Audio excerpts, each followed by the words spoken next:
Previously on The Dark Side of Love, prominent Sacramento attorney Larry McNabney has fallen under the spell of a beautiful and mysterious woman going by the name of Elisa, and against the advice of friends and family, he marries her. While the wealthy couple enjoys the high life, Larry's perturbed by his wife's too-close-for-comfort friendship with college student Sarah Dutra, eventually demanding that Elisa get rid of her. Except Sarah is not the one to disappear. Hello and welcome to The Dark Side of Love. I am your host, Bianca Sloan, author of suspense novels about the dark side of love. And this week I'm putting a spotlight on part 2 of the case I'm calling, also known as murder. It's fall of 2001, and it has been months since anyone has seen Larry McNabney. His wife, Elisa, has been sloppily building a house of cards to explain Larry's prolonged absence. But whatever she's hiding about why Larry is in the wind is about to come crashing down. So the chain of events that starts the downfall is when Elisa learns that Larry's California law license has expired. And as Ginger Miller, who is working in the office with Elisa, explained to Deadly Wives, Elisa absolutely lost it, and she just shreds the office. She's throwing books, files, papers, whatever she can get her hands on. She's flinging it around the office. According to Ginger, Elisa screamed, quote, "What the F are we going to do? We don't have Larry. No effing license. We are done. We have no money. We are effing done, you guys." Ginger said in Deadly Wives, all the months that she's been working there, she's been wondering, where's Larry? It was then that she realized, quote, "There is no Larry." After Elisa's outburst, Ginger has seen enough.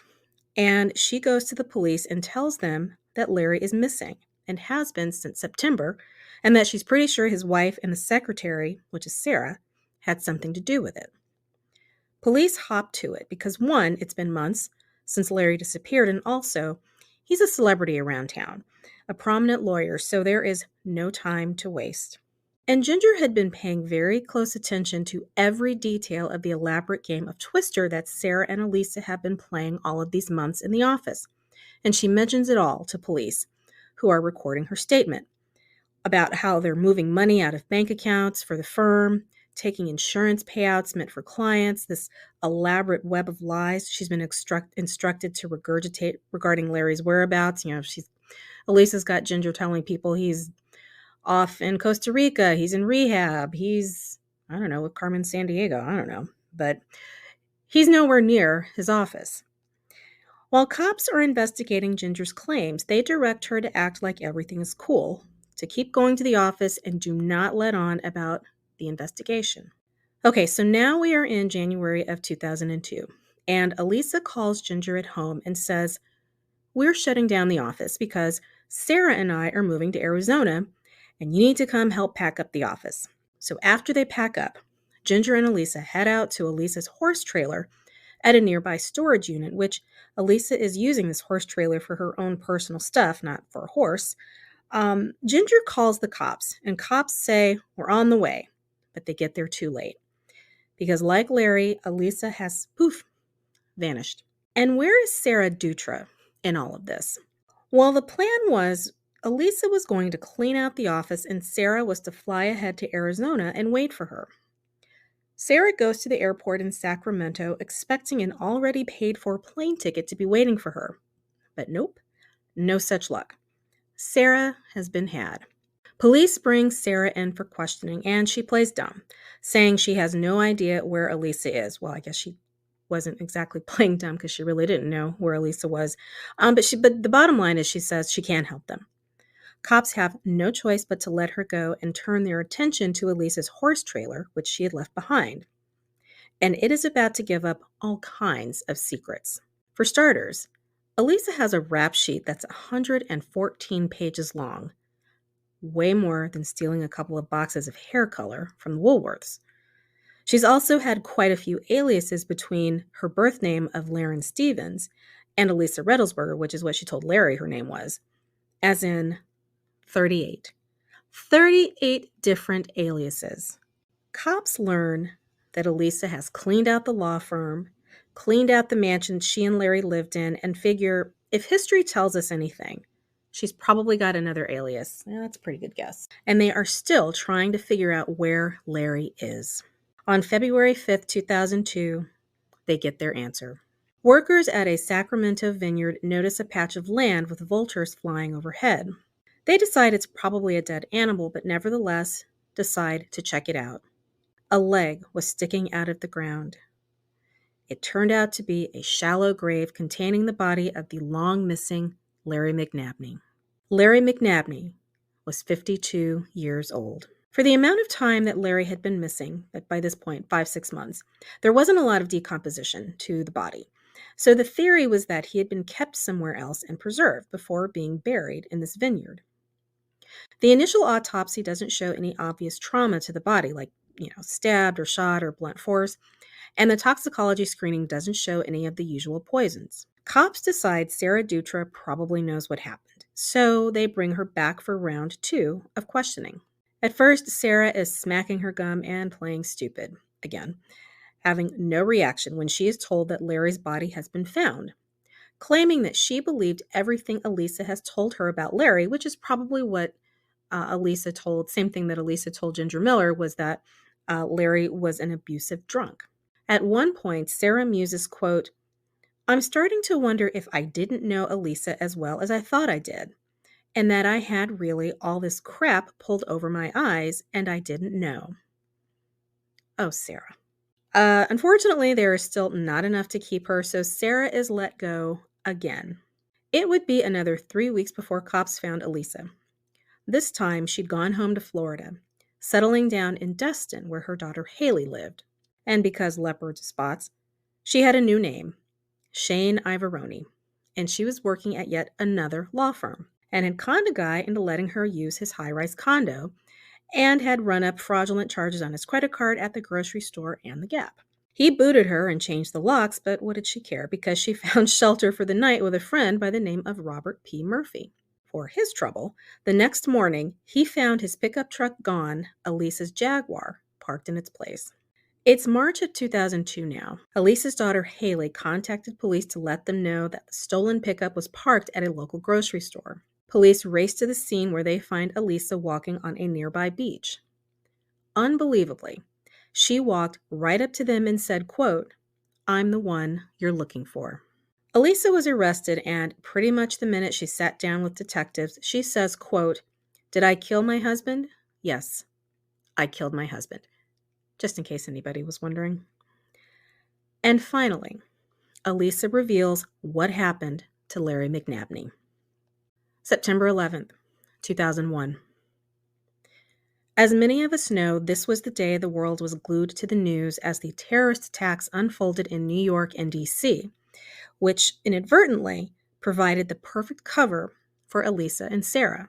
So Elisa and Larry, they're down in LA for a horse show, and this is the same horse show where Sarah Dutra showed up, crashed the party, big fight ensues, and Larry says, "I don't want Sarah around anymore. Fire her." Sarah flees back to Sacramento, then Elisa calls her, convinces her to come back, and so she does. So at this point, Elisa has hatched a plan that she's going to take Larry out. He's trying to sever the tie between her and Sarah. She's tired of being married to him, and she wants him gone. So her bright idea, the way she determines is the best way to get rid of him, is to give him horse tranquilizers. Horse tranquilizers. Horse tranquilizers are used to calm a horse down for transport, if they're going to the horse show or cross country or whatever. Somebody's bought the horse. You give horse tranquilizers to a person, that's going to kill them. And Elisa knows this. So she and Sarah, they go down to her trainer's truck and they take out these tranquilizers and a syringe. And Elisa claims, I'm not sure how I should give him the tranquilizers. First, they put some in his drink, which is what accounted for Larry being so out of it at the horse show on September 10th, 2001, which was the last time anybody remembered seeing him alive. And he was in a wheelchair, being pushed around in a wheelchair. So after drugging his drink didn't work, Sarah and Elisa bring Larry back to the hotel to try again. And Elisa claims that Sarah told her, quote, "Put it in the Visine bottle." Holy hell, that's terrifying. So these two empty out the Visine in the Visine bottle. They take the syringe full of horse tranquilizers and fill up the Visine bottle with horse tranquilizers. And while Larry is sleeping, they squirt the tranquilizer from the Visine bottle into his mouth, incapacitating him, but not killing him. They start freaking out, and that's when they rent the wheelchair because, again, it's 9/11, and nobody was paying attention when Sarah and Elisa wheeled Larry out of the hotel later that day. They put an unconscious Larry in the back seat of Larry's red pickup truck, and they start driving. Larry wakes up and tries to jump into the driver's seat, so now the truck is weaving all over the road, and Sarah, she's in the passenger seat trying to hold him back. Oh, but wait. She's still got that trusty Visine bottle of horse tranquilizers, and she's just filling up his mouth with these drops, paralyzing him once again. So this trio is headed back to Sacramento, but along the way they make a stop at Yosemite, an area that Sarah was familiar with because she had spent a lot of time there as a kid. And according to Elisa, they decide, you know what? Let's have Larry rest in peace here. So they get out their shovels and they start digging. Except Larry is still not dead. And Elisa is appalled, apparently, at the thought of burying her husband alive because, that would be bad. Not drugging him full of horse tranquilizers. So they stop digging and return home to Sacramento. Elisa takes him upstairs and cleans him up in the bathtub. And the cop who's interrogating her is confused because this is confusing.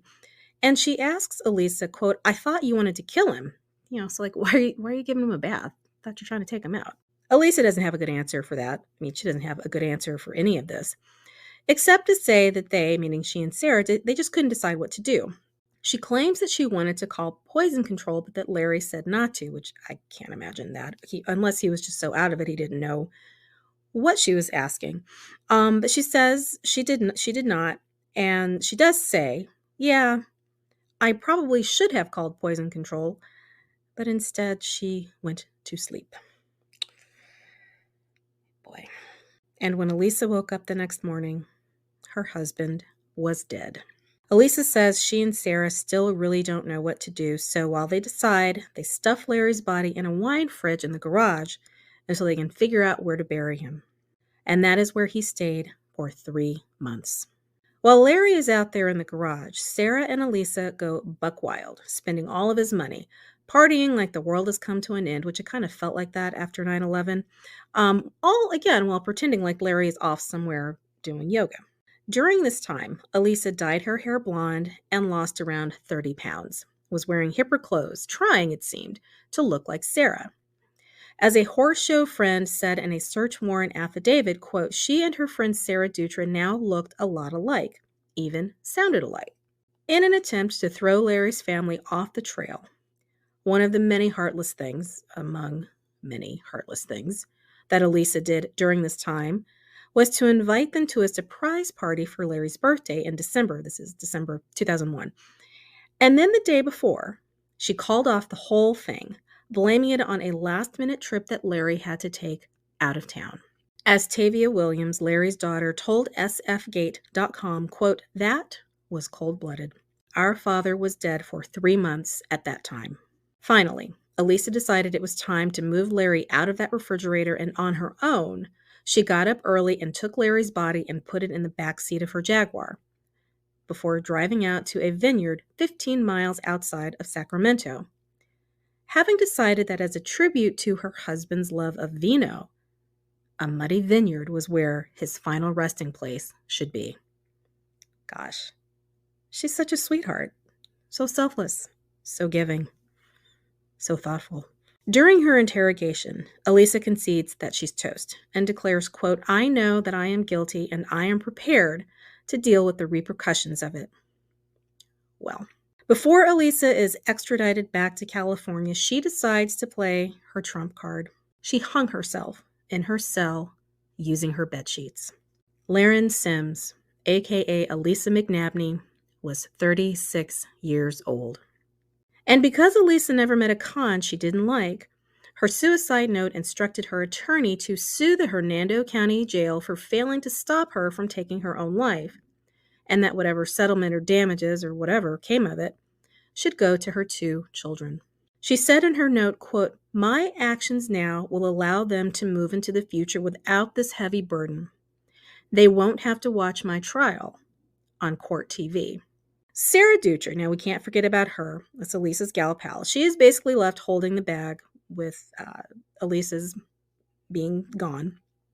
She's holding the bag, and ultimately, she was charged with capital murder. She went on trial for her part in Larry's murder in early 2003, and her defense was that Elisa was the mastermind and manipulated her into doing her bidding. She was just an innocent victim, you see. The jury did not buy it, and Sarah was convicted of voluntary manslaughter and being an accessory to murder. She was given the maximum sentence of 11 years. After serving about 85% of her sentence, she was released from prison on August 26, 2011, when she was 31 years old. Javier Ramos, former detective with the San Joaquin County Sheriff's Department, commented in Deadly Wives that part of the deep bond between Elisa and Sarah stemmed from them being kindred spirits of sorts, saying, quote, "I think Elisa saw herself in Sarah, and I think in a way together. Both of them thought they were smarter than everybody around them. They thought that they were prettier than everybody around them. And when you get that, there's almost like a sense of, well, I can do anything and get away with it."